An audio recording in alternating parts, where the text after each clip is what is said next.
Irmãos e irmãs, aqueles que têm o missal, se quiserem, podem permanecer com o missal aberto. Permaneçam com o missal aberto na primeira leitura.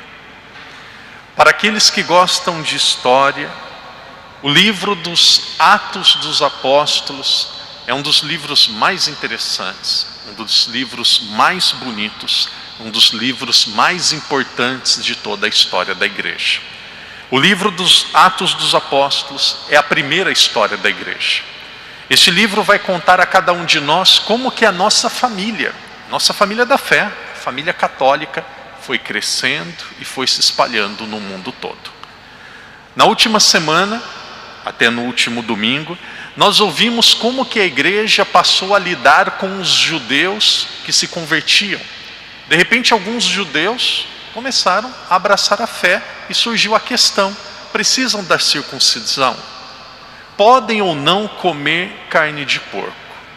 E aí os apóstolos, depois de se reunirem em Jerusalém, Concílio de Jerusalém, Concílio Regional de Jerusalém, estamos aproximadamente no ano 50, Atos dos Apóstolos capítulo 15 diz: podem comer qualquer tipo de carne que vocês desejarem. Não precisa mais da circuncisão. Então é assim que a igreja se organizava em relação aos judeus. Estamos hoje no capítulo 16 de Atos dos Apóstolos e nós vamos ver como que a igreja se organiza, se relaciona com os pagãos. Começo do texto, às vezes, pode acontecer com o padre, pode acontecer com qualquer um. Às vezes a nossa cabeça está tão longe que a gente perde algumas riquezas, algumas belezas da palavra de Deus que nós não poderíamos perder. Para que nós não voltemos para a nossa casa sem beber da beleza e da riqueza da primeira leitura, nós vamos meditar sobre pelo menos o começo e o final da primeira leitura juntos. Veja o que aconteceu. Naqueles dias, a multidão dos habitantes de Filipos, uma região, uma cidade pagã, amotinou-se contra Paulo e Silas. De repente, uma multidão de pessoas em Filipos se revoltou contra Paulo e Silas. Eles estavam perturbando a paz social.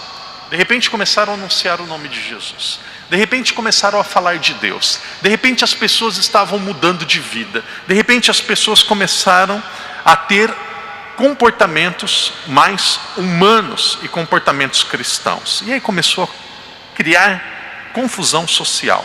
Os magistrados mandaram que lhes arrancassem as vestes e os açoitassem. O que fizeram com Paulo e Silas? Estavam causando confusão. As pessoas estavam se tornando cristãs, podemos dizer sem medo de errar, católicas. Qual foi a consequência? Arranque as vestes deles e açoite, bata.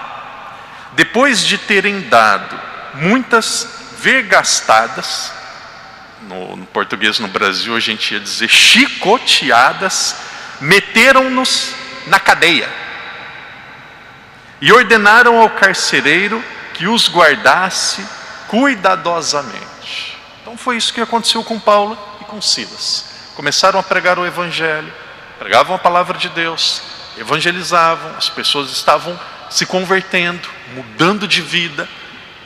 O que eles receberam com isso?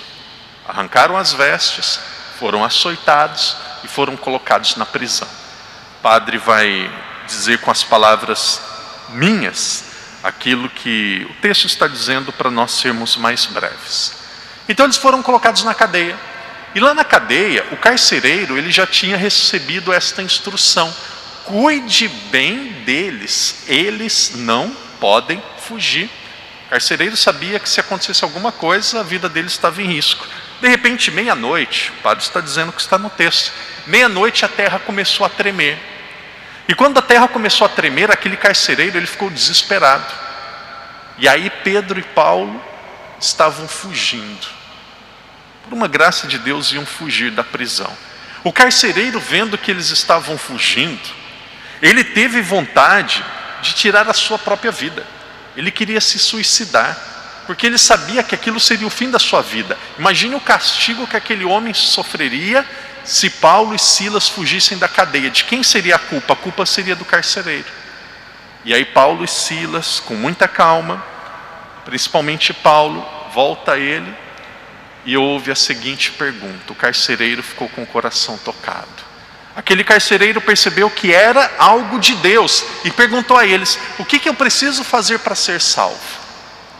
O que eu preciso fazer para ser salvo? Qual que é o caminho da salvação?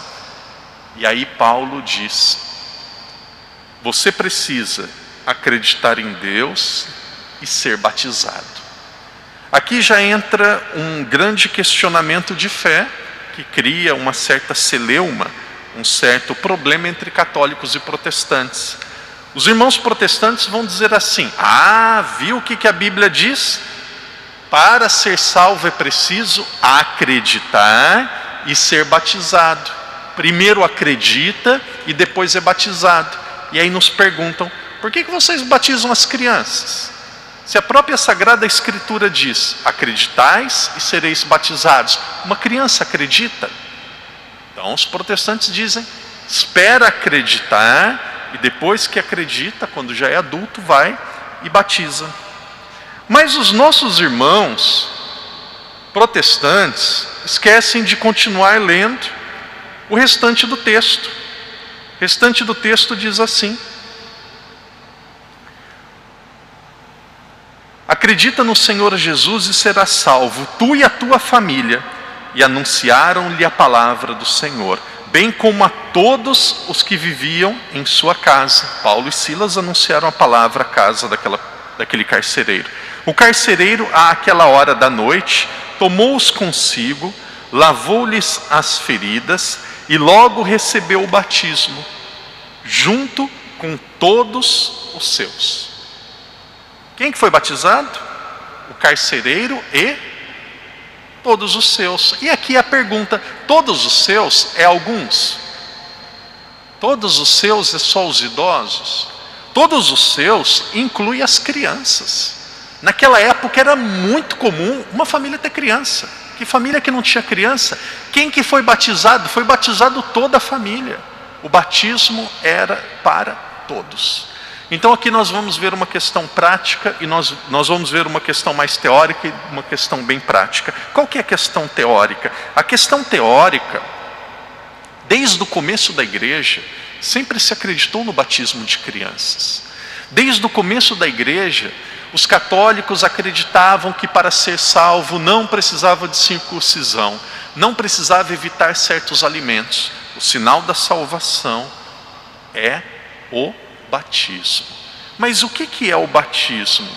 O batismo é tudo aquilo que Jesus realizou. A salvação nós já recebemos. Não sou eu que vou me salvar. Jesus já nos salvou. Através do batismo, o que acontece? Eu participo da salvação de Jesus. O padre pode dar um exemplo, não pode? Vocês gostam de chocolate? Então vamos dar um exemplo aqui de chocolate.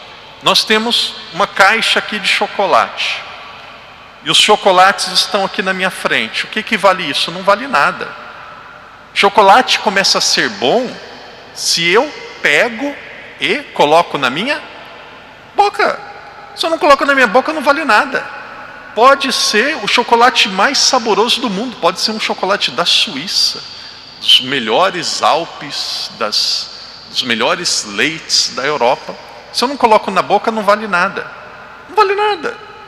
Para o chocolate ser bom, para o chocolate ter valor, para ele ser útil, preciso que eu consuma. É a mesma coisa a salvação de Cristo. Desculpem o exemplo, mas é um exemplo prático para a gente entender. Se eu não sou batizado, a salvação não toca a minha vida.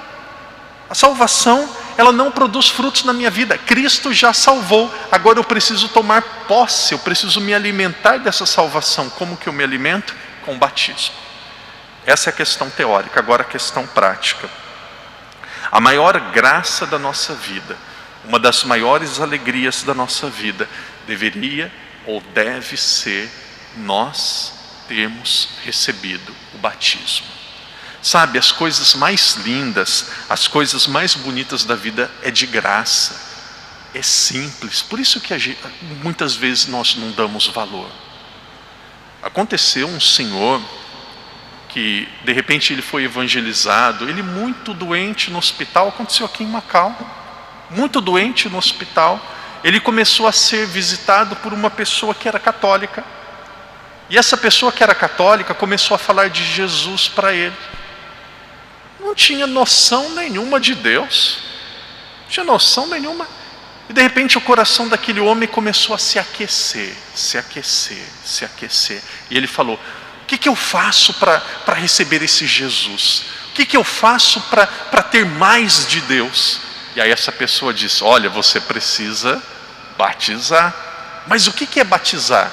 Batizar é receber as graças que Cristo deu a cada um de nós na cruz e na ressurreição. Então eu quero o batismo.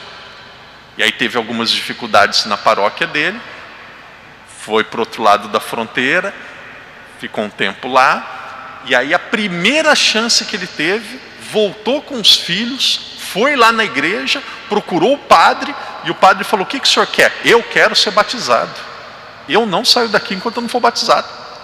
E aí organizaram tudo, chamaram essa pessoa que foi no hospital, pegaram um padre que estava meio coordenando ali as atividades, pegaram e batizaram o homem. A maior alegria da vida, maior alegria da vida, maior alegria da vida. O que vale uma caixa de bombom se eu não pego e não ponho na boca? O que vale a salvação de Jesus se eu não tenho batismo e se essa salvação não toca a minha vida? Então é isso, a maior graça de todas nós já recebemos, é o batismo. Agora, o batismo precisa produzir frutos na nossa vida. Só ser batizado não é certeza de salvação para ninguém. Não é salvação para ninguém. Para o batismo produzir frutos na nossa vida, o Padre encerra dizendo isso. Peço que o Espírito Santo me ajude naquilo que eu vou dizer.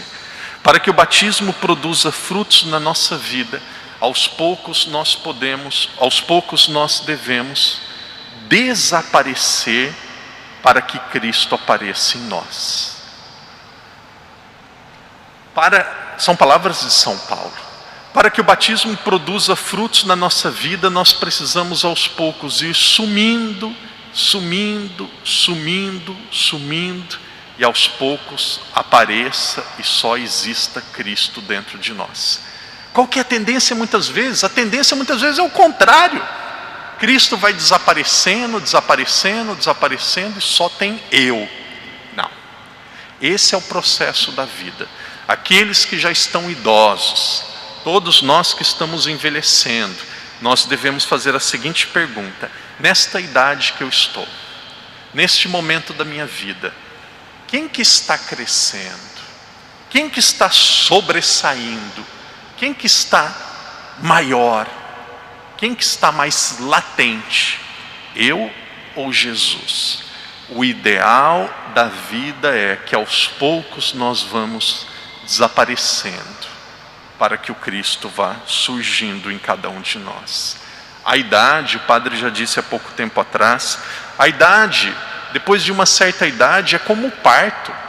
É como o parto. Vai mudando o corpo. Vai mudando o corpo, até um dia que tem o parto mesmo. O que é o parto? É o dia que nós vamos morrer e nos encontrar com Deus.